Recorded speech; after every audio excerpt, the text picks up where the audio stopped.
करशील का शेती, लावशील का दोडका, लावशील का दोडका तू पुन्हा शेतात कुठलं तरकारी पीक लावशील का?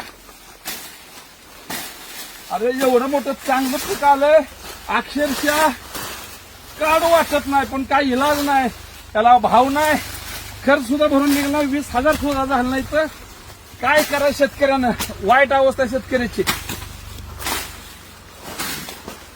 विनंती आहे की मी 1 एकर दोडका लावला होता, कारण ऊस गेल्यानंतर ऊसाचे पैसे कारखानदार देत नाहीत. डाळिंब लावलं तेऱ्यानं जातोय, द्राक्षी लावली दावण्या येतोय, मग शेतकऱ्यानं करायचं काय? तर हे मी तरकारी पीक म्हणून 1 एकर दोडका लावला. अक्षरशः ह्याचा खर्च 1 लाख रुपये झालाय. हे फाउंडेशन पडलं माझं. आज फाउंडेशन उभा करायला 1 लाख रुपये खर्च आला. ह्याचा औषधाचा, ब्याचा, रोजगाराचा खर्च जवळजवळ 50-60 हजार आलाय. आज मला उत्पन्न एवढं ना चांगलं पीक आणलंय, परंतु ह्या दोडक्याला 4 रुपये 5 रुपये दर नाही. अक्षरशः 2 महिने झालं. आता दर वाढेल, उद्या दर वाढेल, परंतु दर काय वाढला नाही.